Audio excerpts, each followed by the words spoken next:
po ang Diyos. God is good. All the time. All the time. God is good. Yan. Maraming palakpak. Maraming grasya. Malakas pa palakpak.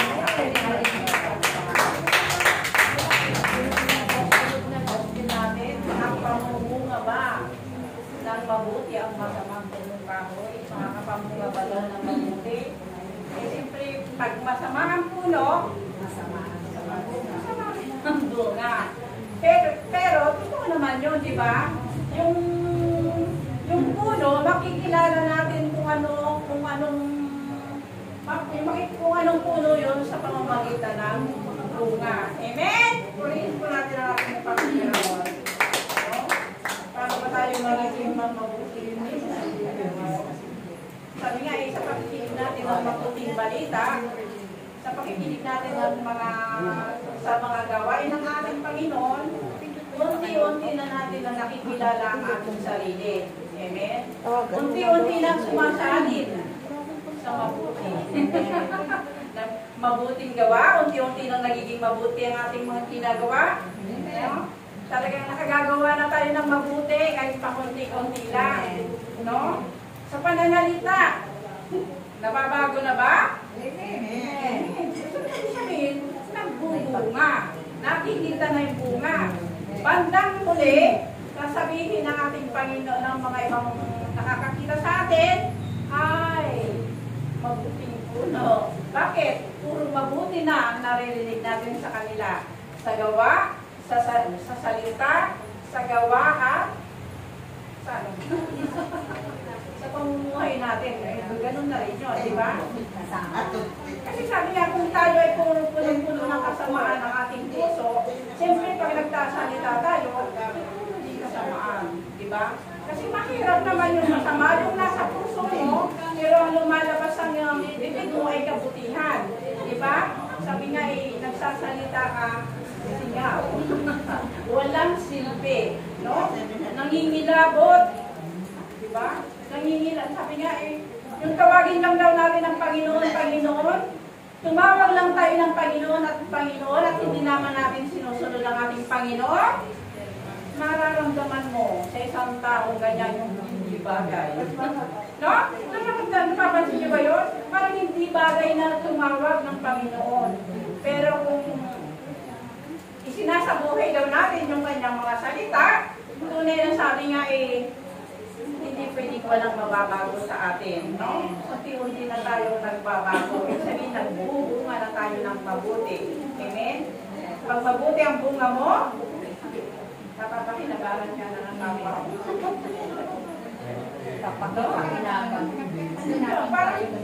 Para maging mabuti tayo, anong gagawin natin? Sabi, kailangan daw lagi linisin natin ang ating mga puso. Kasi sabi nga, kung linisin natin ang ating isip. Kasi kung ano yung iniisip natin, yun na yung nagiging laman ng puso natin. Pag yun ang laman ng puso natin, yun ang lalabas sa ating mga bibig. Amen? Kaya talagang napakahalaga daw nung laging malinis ang ating puso. Ano? Pag malinis ang puso mo, ingat na ingat ka sa pagsasalita. Ingat na ingat ka na makasagot ka ng kapwa mo. No? Totoo yun. Pag hindi na tayo sanay sa mga ganyang pag-uugali, pag nagsalita ka, parang kunti lang parang feeling ko ba, nagsalita ako ng hindi mabuti, nakapagsalita ako, hindi naman ako sigurado, hindi naman tama talaga yung ginawa ko, pero talagang nakukonsensya na ako, nagsisisi na talaga ako, kasi nagsalita ka pa, nagsisisi ka na talaga, baka nasaktan yung pinupulutan mo, pinagsasabihan natin. So talagang hindi na kasi tayo sanay. Dahil, unti-unti na tayong sinasanay ng ating Panginoon. Basta yun, sa pakikinig natin, talagang marami tayong natututuhan. Maraming binabago ang ating Panginoon sa atin. Amen? Purihin natin ang ating Panginoon. Sabi nga, ang nakikinig ng kanyang salita at nagsasabuhay nito ay matutulad doon sa tao na nagpukay ng malalim at sinanap niya hanggang kabalupan at kung siya nagtayo ng kanyang bahay. At sabihin, talagang pag-aralan mo ng mabuti kung magtatayo ka ng pinagkakalanan mo, pinag-iisipan mo mabuti. Hindi pwede basta-basta na lang. No? Ganyan din sa ating pananampalataya. No? Kailangan yung pananampalataya natin, lagi natin pinag-ninilayan. No? Pinag-aaralan din natin. E baka mamaya, pinagbubulay-bulayan. Yun, lagi tayong nasa gawain pala, pero hindi naman pala nababago yung buhay natin. Kaya pagdating ng bagyo, ayan, pagdating ng bagyo, yung mga umaaten na nagsasabuhay ay matibay na matibay. Kahit bagyuhin yan.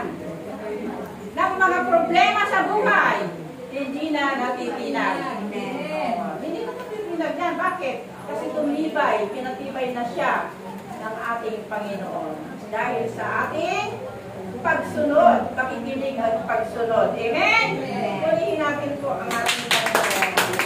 Kasi nga, sabi nga, yung daw na mga nakikinig at hindi nagsasabuhay nito, ng mga napakinggan, ay tulad nila sa taong nagtayo ng bahay sa buhanginan. O, hindi ka ba naman buho? Alam mo lang bupangin yan eh. No? Kapag kakatatayo pa lang yan, tumba na yan. Amen? Madaanan lang ng isang araw ng tumba na yan. So, yun to yung tinutukoy dito, yung pananampalataya natin. Kaya kailangan, pag nakikinig tayo, subukan natin isabuhay. Kasi diyan tayo patitibayin ng ating Panginoon. Dumaan man ang mga pagsubok, bagyo ng pagsubok, di na natin hina. Amen? Purihin natin ang ating Panginoon. Ano ka dito, matitibay na ba? Amen. Amen. Awa. Diba? Hindi na natin pinapansin yung mga matasamang naririnig. Malawak na ang pag-unawa. Diba? Nauunawaan na natin sila. Diba?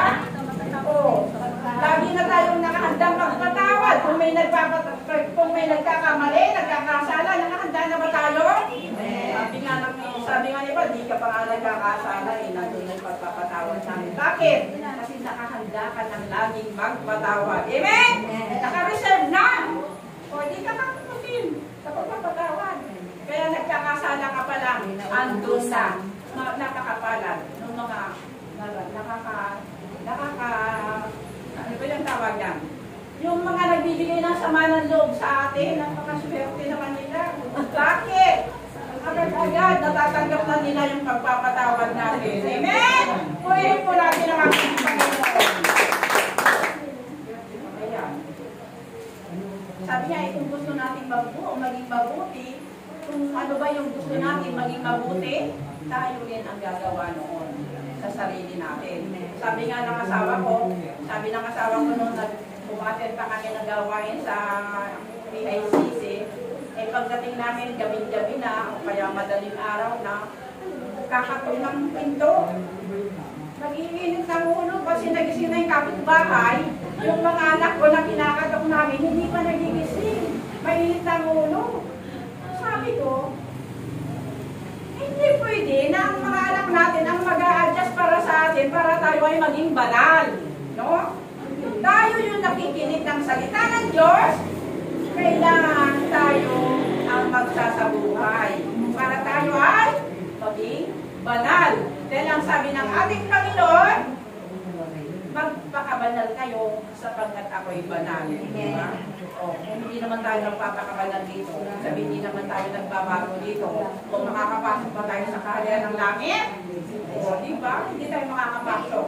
Tayo din ang kawawa. Amen! Ulitin po natin ang ating Panginoon.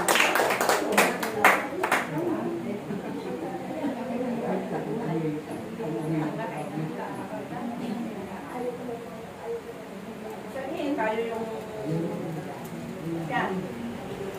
Sabi nga, naghahanap tayo ng respeto ng ibang tao. Saan? Respeto, kailangan natin ng respeto ng ibang tao. Ang tanong, respeto ka ba? Diba? So, naghahanap tayo ng respeto ng ibang tao, pero tayo ay hindi tayo respeto. Diba? Sabihin, matuto naman kayo, lalo na po sa mga kabataan ngayon. mapapansin po natin na talagang nawawalan na sila ng respeto sa matatanda. No? Sabi ko nga doon sa kamarin, nandun ako na palagi ng ilang araw, halos 2 linggo po ako doon. Yung mga naglalaro ko doon, mga kabataan, nalilip pa sila. Pero talagang hindi mo masaway-saway. Mananahimik lang saglit, maya-maya yan andyan na. May nagsusuntukan. Minsan niya sabi pa ng asawa ko, naku, ang lalagit naman ang mga katawan nito mga batang ito. Bakit? Eh, sinaway ko, nagsusuntukan na. Eh, sumalang ka naman doon. Eh, malalaki na yung nagsusuntukan. Yung sabi, nagbibinatilyo na. Hindi mo pwedeng hindi aawatin. No? Nung pagdating pa, galing kang, nagpunta kami ng palengke, na palengke kami. May nadaanan kami na mga bata. May isang malaki, may isang batang maliit. Isang malaki at isang maliit. Nagsusuntukan. Eh, talagang bunti-bunti na. Siyempre yung malaki, ganyan-ganyan yung sa mukha. Yung mga kasama niya, nagtatalo lang. Tuwan-tuwa sila. Pinagalitan ko nga. Awatin nyo na. Sabi ko, nagkakatuwaan pa kayo dyan. Gusto nyo ba magkapatayan yan? O, ayan. Saka lang inawat ng malalaki doon. Talagang yun, sabi ko, sobra. Ang mga hindi naman lahat. Yung mga kabataan, nasabi nga sinasabi natin na sila yung pag-asa ng bayan. Lalo natin maaasahan yung mga kabataan ganyan, no? Wala sila sa tamang pagpapalaki. Sa pagpapalaki ba yun? O influensya ng influensya. Pero sa ako nakasabi ko na magulat. Minsan po, ako sabi ko nung ako po'y nag-aanak pa. Ako yung nag-aanak pa. Talagang sabi ko nga, palalakihin ko ang anak ko na parang feeling ko, kaya-kaya ko. Sabi ko, gusto ko sila lalakihin sila ng maayos. Disiplinado. Yun ang gusto ko. Pag alas 6 na, kailangan nasa loob na ng bahay lahat. Walang nasa labas. Kasi pag nasa labas ka, paaabutin na kita ng papaluin na kita. Ganun po ka-disiplina yung mga anak ko. Akala ko mabuti yun. Hindi. Nung maliliit pa, pag sinabi ko magtulog, magtulog. Tulog. Hindi matutulog. Pero ngayon, ikaw ang matulog.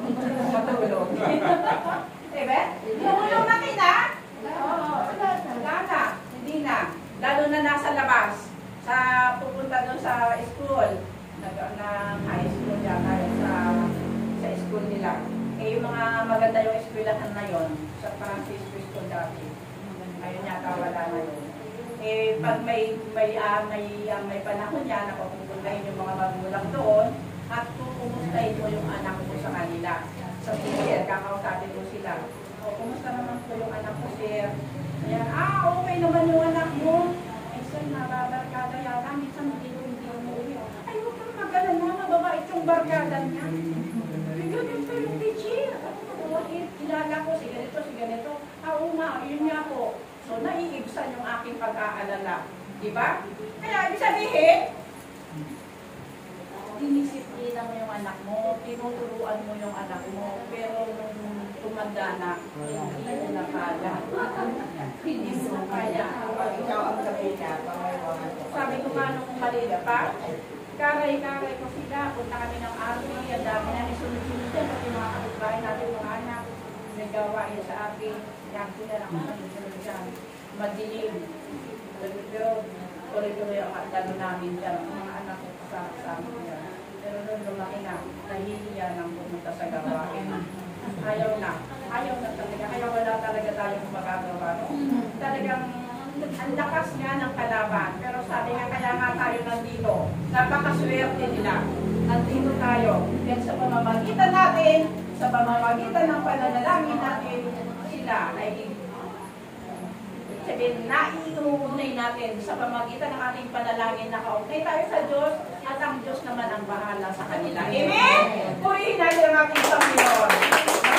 Kaya ngayon, nandito tayo sa gawain ng Panginoon, kahit may mga pagsubok, kaya hindi tayo nawawala ng pag-asa. Amen? Umaasa tayo sa Diyos, then alam naman natin na hindi talaga natin kayang gawin yan, pero ang Diyos walang Pabuhin po natin ang ating Panginoon. So, kung natin mga kapatid na talagang patuloy lang tayo, huwag tayong magpatalo sa mga problema. Nandito na tayo, magiging matapang tayo, matatag tayo sa buhay natin. Amen? Para ang ibubuhan niya ay mabuti naman. No? Kaya ano tayo nandito eh, nag-aaral tayo. Amen! So, yun lamang po at maraming salamat po sa ating Panginoon. Hallelujah.